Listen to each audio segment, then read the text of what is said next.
Allahu Akbar, Allahu Akbar, Allahu Akbar.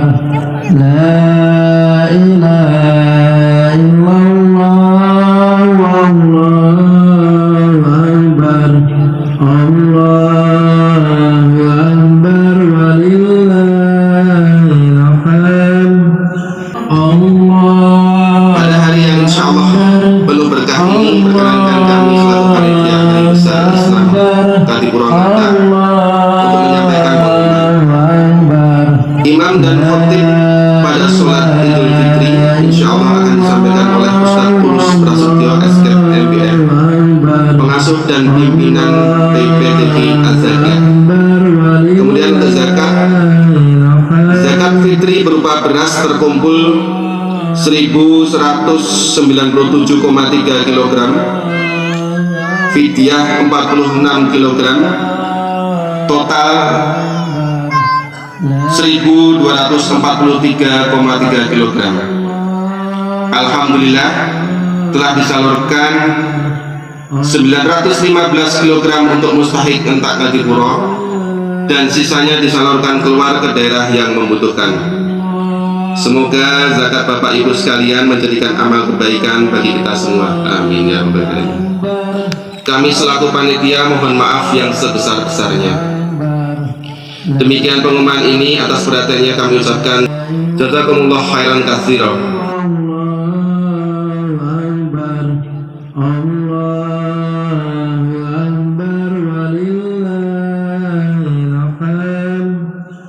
Asyhadu an la ilaha illallah wa asyhadu anna Muhammadan abduhu wa rasuluh la nabiyya ba'dah. Qala Allah ta'ala fil Qur'anil Karim, ya ayyuhalladzina amanu taqullaha haqqa tuqatih wa la tamutunna illa wa antum muslimun. Wa qala aidan, ya ayyuhalladzina amanu taqullaha wa qulu qawlan sadida yuslih lakum a'malakum wa yaghfir lakum dhunubakum wa may yuti'illaha wa rasulahu faqad faza fawzan azima.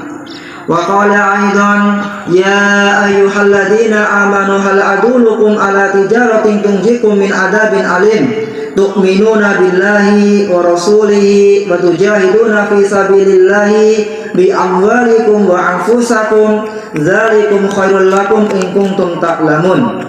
Wa qala aidan, ya ayyuhalladzina amanu ista'inu bis sabri was salah innallaha ma'as sabirin. Allahu akbar, Allahu akbar, Allahu akbar.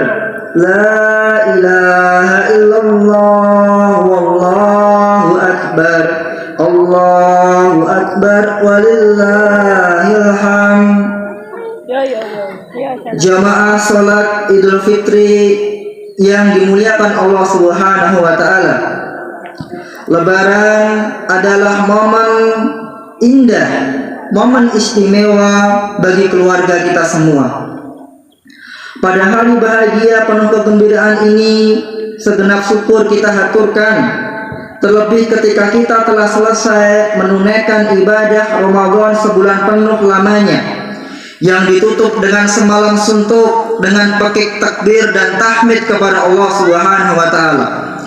Lalu kini dengan sholat Id secara berjamaah di tanah lapang, selapang hati kita bertemu dengan sanak saudara serta handetolan.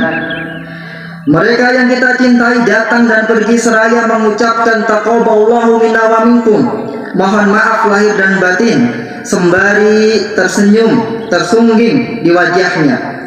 Sungguh momen berukhuwah ini mahal harganya, momen persaudaraan ini mahal harganya.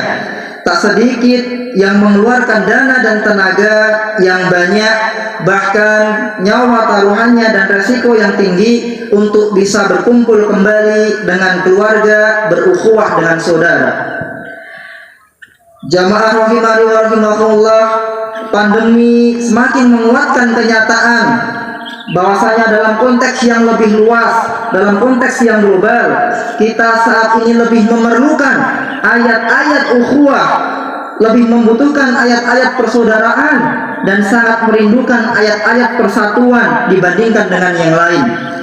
Qala ta'ala fil Qur'anil Karim, innamal mu'minuna ikhwah fa aslihu baina akhawaykum wattaqullaha la'allakum turhamun.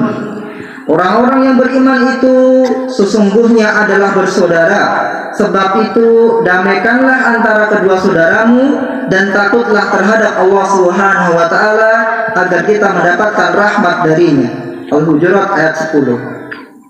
Allahu Akbar, Allahu Akbar, Allahu Akbar, la ilaha illallah, wallahu akbar, Allahu Akbar, walillahil hamd. Jamaah salat Id yang diberkahi Allah Subhanahu wa taala. Keluarga penentu kepemimpinan yang bertakwa. Momen bertemu dengan keluarga mengingatkan kita akan sebuah doa masyhur yang terkenal, yang selalu dilisankan oleh orang tua kita, yang selalu dipintakan oleh pendahulu kita, dipanjatkan moyang kita, dipanjatkan nenek dan kakek kita, yakni doa Rabbana hablana min azwajina wa dzurriyyatina qurrata a'yun waj'alna lil muttaqina imama. Wahai Rabb kami, karuniakanlah pada kami dan keturunan kami serta pada istri kami penyejuk mata bagi kami. Jadikanlah pula kami sebagai imam bagi orang-orang yang bertakwa. Al-Furqan 74. Siapa mengira ternyata kunci terbentuknya pemimpin yang bertakwa bersumber dari keluarga. Siapa yang menyangka bahwasannya proses inkubasi, proses pembibitan kepemimpinan yang bertakwa bermuara dari ayah dan ibu serta anak keturunan yang menyejukkan mata. Maka beliau sahabat Umar bin Khattab radhiyallahu anhu yang mengadakan pemilihan dan pemilahan, mengadakan fit and proper test kepada calon pejabat yang hendak dia angkat untuk diberi amanah, maka Umar memasukkan salah satu kriterianya yang cocok menjadi pejabat adalah mereka yang bisa mengayomi, yang bisa melayani keluarganya dengan baik. Umar berkata bahwasannya bagaimana mungkin akan menjadi pejabat yang bisa mengayomi dan amanah terhadap rakyat yang dipimpinnya, sementara terhadap keluarganya yang terdekat, darah kandungnya, dia berbuat sebaliknya. Sementara setiap kita adalah pemimpin, dan setiap pemimpin akan dimintai pertanggungjawaban atas apa yang dia pimpin, sebagaimana hadis yang masyhur yang kita dengar bahwasannya setiap kita adalah pemimpin dan setiap pemimpin akan dimintai tanggung jawab oleh Allah Subhanahu wa taala. Jamaah rahimani wa rahimakumullah, bahwasannya keluarga di sisi Allah Subhanahu wa taala sangatlah penting. Kita bisa melihat bagaimana Allah Subhanahu wa taala memasukkan kata keluarga, memasukkan cerita tentang keluarga di dalam Al-Qur'an. Bahkan Allah memberikan perintah khusus tentang keluarga ketika Allah Subhanahu wa taala berfirman, "Ya ayyuhalladzina amanu qu anfusakum wa ahlikum nara." Allah berfirman bahwasannya, wahai orang-orang yang beriman, maka jagalah dirimu, jagalah keluargamu dari api neraka yang berbahan bakar dari manusia dan batu. Ketika kita tengok Al-Quran kita, ketika kita ziarahi bersilaturahmi dengan Al-Quran kita, maka akan banyak kisah-kisah dalam Al-Quran yang mengisahkan tentang Nabi dan keluarganya. Kita bisa melihat kisah Nabi Muhammad dan istrinya di awal-awal menerima Islam. Kita bisa melihat bagaimana Nabi Ibrahim dan keluarganya dengan istri, dengan bapak, dan dengan anaknya ketika mengalami dinamika dakwah. Dan kita bisa melihat Nabi Musa dengan ibunya dan dengan adik saudaranya Harun. Dan kita bisa melihat Nabi Lut dan Nabi Nuh yang memiliki cerita dengan keluarganya. Karenanya kita bisa melihat Al-Quran mensyiratkan bahwasannya fungsi dari keluarga yang pertama adalah ma'wah, tempat untuk mencari keteduhan, berlindung, dan mencari ketenangan. Dikisahkan bahwasannya Muhammad sebelum menjadi nabi sering melakukan uzlah ke Gua Hira, menyembunyi di Gua Hira. Lalu datanglah malaikat kemudian memerintahkan kepada nabi kita, Iqra, bacalah. Kemudian Nabi ketakutan, dan ketika ketakutan, jamaah sekalian tahu siapa yang pertama kali didatangi, siapa yang pertama kali dikunjungi, tak lain adalah istrinya Khadijah. Kemudian istrinya mengajaknya kepada saudaranya Waraqah bin Nawfal, hingga cerita berlanjut. Dari cerita di atas menunjukkan bahwasannya fungsi keluarga sebagai makwah, tempat untuk mencari ketenangan, tempat untuk mencari perlindungan, tempat untuk mencari kehangatan. Di zaman ini kita bisa melihat keluarga yang masih belum memaksimalkan peran keluarga sebagai makwah. Suami tidak betah di rumah, anak-anak tidak rindu dengan bapak dan ibunya. Semua anggota keluarga asik dengan kehidupan masing-masing. Jika terjadi masalah, anggota keluarga tidak saling terbuka dan tidak saling membantu. Seakan-akan keluarga tidak bisa memberi solusi dan bukan tempat mencari solusi. Ini menunjukkan betapa rapuhnya fungsi keluarga sebagai makwah, sebagai tempat untuk kemudian kita kembali mencari ketenangan dan kehangatan. Mari kita perbaiki tingkat kualitas keluarga kita jadikan keluarga sebagai makwah, keluarga yang dibangun dengan kasih sayang dan cinta kasih, tolong menolong dan saling melindungi, sehingga tepatlah jika anak dan istri kita mengistilahkan baiti jannati, rumahku adalah surgaku. Jamaah rahimani wa rahimakumullah, fungsi keluarga yang kedua di dalam Al-Quran, keluarga sebagai madrasah, keluarga sebagai tempat untuk belajar. Kama qala ta'ala wa'mur ahlaka bis-sholati wastabir 'alaiha, dan perintahkanlah kepada keluargamu untuk mendirikan sholat dan bersabarlah kamu di dalam mengerjakan sholat. Allah memerintahkan kita untuk mengajak dan mengajari keluarga kita sholat. Hal ini berarti perlu adanya sebuah proses belajar dan mengajar di keluarga kita. Proses belajar dan mengajar inilah yang disebut dengan dirasah, sedangkan tempatnya keluarga tadi disebut dengan madrasah. Di dalam keluarga, anak belajar ke bapak, istri belajar ke bapak, pun juga bapak belajar ke istri dan anak dalam ketaatan dan kebaikan kepada Allah dan Rasul-Nya. Kita bisa melihat bagaimana kisah Nabi Ibrahim bersama anak dan istrinya digambarkan dalam Al-Quran. Mereka sama-sama menguatkan dalam menjalankan perintah Allah. Nabi Ibrahim mengajarkan kepada anaknya, bahkan masyhur kita tahu Nabi Ibrahim mengajarkan bagaimana cara memilih istri kepada anaknya Ismail. Keluarga adalah tempat untuk saling belajar dan mengajarkan kebaikan. Di luar sana kita melihat bagaimana keluarga tidak berfungsi sebagai madrasah, sebagai tempat untuk belajar. Bapak tidak peduli pada ilmu, adab dan akhlak anak dan istrinya. Ibu tidak peduli pada ilmu, apalagi anak. Dalam keluarga tidak ditumbuhkan suasana belajar dan mengajarkan kebaikan. Rumah tangganya kering dari ilmu dan keberkahan. Mari kita tingkatkan dan perbaiki keluarga kita agar keluarga kita berfungsi sebagai madrasah, sebagai tempat meladankan kebaikan antar sesama anggota keluarga. Kita mulai dari diri kita sendiri untuk semangat belajar dan mengajarkan kebaikan untuk keluarga kita. Amin. Allahu Akbar, Allahu Akbar, Allahu Akbar. La ilaha illallah, wallahu akbar. Allahu Akbar walillahil hamd. Jamaah sholat Id yang semoga dirahmati Allah Subhanahu wa taala. Problematika keluarga masa kini. Masalah-masalah keluarga masa kini. Dinamika keluarga di Indonesia ini sangat sungguh menantang dan memerlukan perhatian kita semua, segenap komponen anak bangsa. Kepala PKK BNRI Republik Indonesia dalam Ramadan Public Lecture di Masjid UGM menyampaikan beberapa data dan fakta yang dihimpun dari berbagai macam sumber. Yang pertama, bahwasannya telah terjadi pergeseran demografi dari semula tahun 1970-an berbentuk segitiga piramid, di mana anak-anak jumlahnya paling banyak, kemudian disusul remaja, pemuda, kemudian disusul oleh orang tua. Kemudian setelah itu bergeser lagi data yang terakhir, bahwasannya piramida ini mulai berubah, di mana jumlah yang terbesar bukan anak-anak, jumlah yang terbesar bukan orang tua, jumlah yang terbesar adalah para pemuda, yakni usia 15 sampai 30 tahun yang mencapai sekitar 25% dari populasi, yakni 67 juta jiwa di Indonesia. Maka setelah itu kita akan mengalami apa yang disebut dengan aging populasi, populasi di mana banyak orang tua yang akan menghuni negara ini. Isu ini adalah semakin meningkat, tak kalah banyak anak-anak muda yang meningkat adalah nikah dini, di mana dispensasi menikah untuk kalangan pelajar melonjak sangat drastis dengan alasan miris, yaitu karena hamil duluan.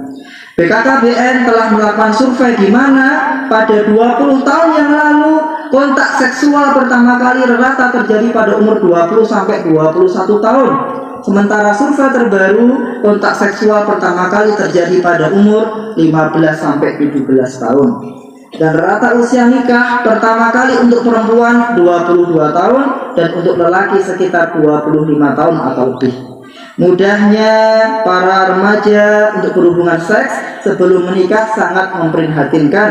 Tingkat stunting pada anak hari ini berkisar pada 21%, padahal angka tersebut ditargetkan harus turun menjadi 14% di tahun 2024. Yang artinya jika ada 100 anak bayi, maka secara statistika akan ada 21 anak bayi yang mengalami stunting. Stunting ditandai dengan gejala utama yakni tubuh yang pendek, kemampuan intelektual rendah, dan jika dewasa mengalami kegemukan di bagian tengah tubuh alias terdapat berbagai risiko penyakit. Generasi Indonesia akan sulit bersaing secara Human Capital Index maupun Human Development Index dengan bangsa lain, bahkan sesama di kawasan Asia Tenggara. Kunci pencegahan stunting adalah memberikan perhatian pada 10 hari pertama kehidupan. Sementara kasus unwanted pregnancy, kehamilan yang tidak diinginkan, jumlahnya terus meningkat. Bagaimana akan fokus untuk mengurusi anak di 1000 hari terakhir apabila kehamilannya saja tidak diinginkan? Data mengejutkan bahwasannya dari hasil-hasil tadi ada penderita difabel anak-anak 3,1%, autis 1%, penderita mental emotion disorder 9%, dan wilayah yang paling banyak adalah di daerah istimewa Aceh dan daerah istimewa Yogyakarta. Angka-angka tadi jika dibaca secara kasar maka akan disimpulkan jika ada 100 orang Indonesia maka lebih dari 10 orang, mohon maaf, mengalami error akibat mental emotion disorder, difabel, dan autis. Belum lagi angka perceraian yang meningkat tajam dari 2015 dengan jumlah perceraian 350.000 di tahun 2023 meningkat 581.000 dalam setahun angka perceraian di dalam negara kita. Itulah sekelumit data dan fakta tentang keluarga dan masyarakat Indonesia hari ini. Maka jika kita ingin mewujudkan generasi yang unggul melalui keluarga kita untuk Indonesia yang maju, kita masih punya banyak PR. Allahu Akbar, Allahu Akbar, Allahu Akbar, la ilaha illallah, wallahu akbar, Allahu Akbar, walillahil hamd.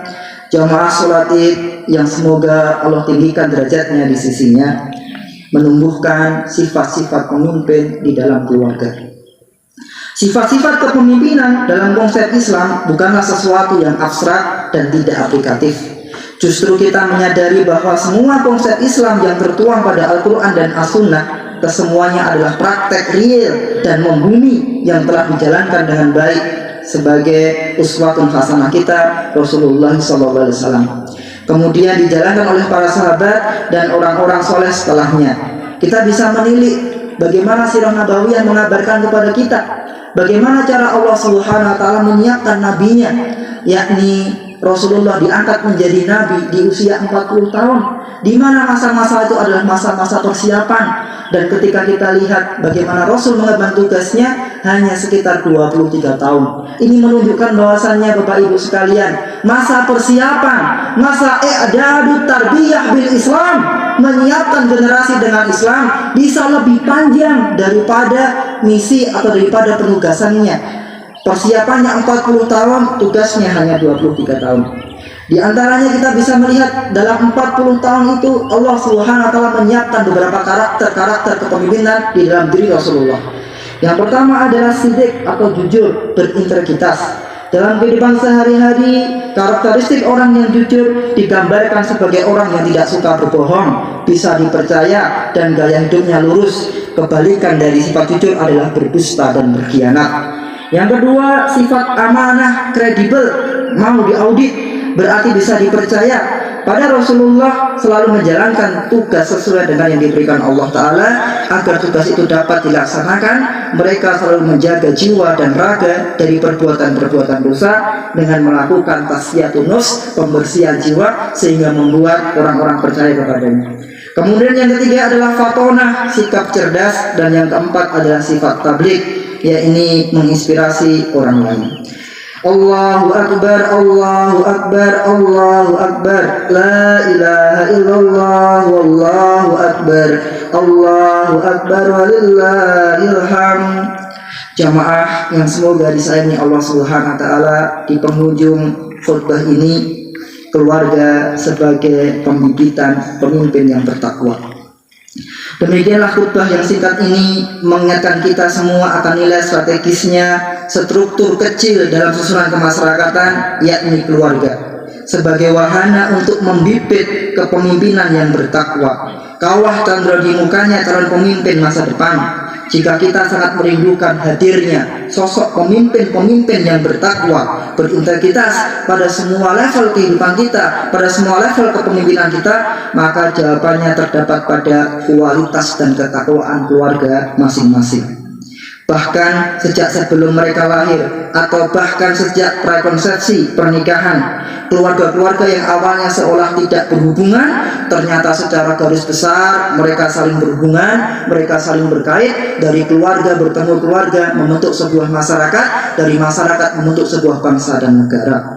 Maka marilah kita berdoa dan memohon agar Allah Subhanahu wa Ta'ala yang Maha Pengasih senantiasa memberikan kita kemampuan, hidayah dan inayah untuk memperbaiki keluarga kita dan semua keluarga di sekitar kita. Amin.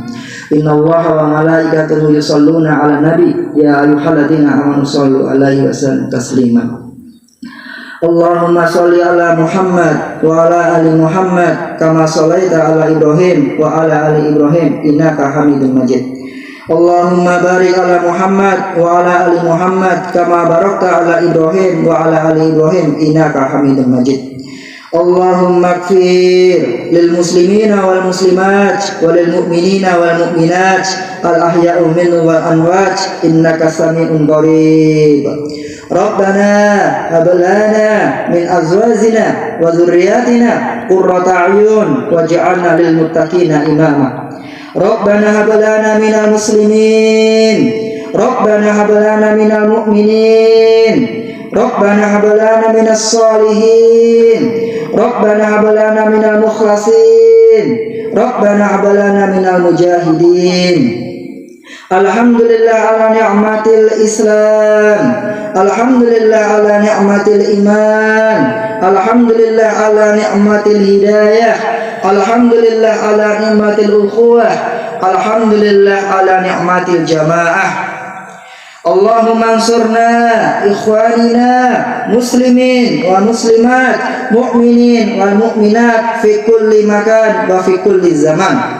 Allahumma ansurna ikhwanina muslimin fil Palestin, Allahumma ansurna ikhwanina muslimin fil Indonesia wa kulli makan wa fi kulli zaman.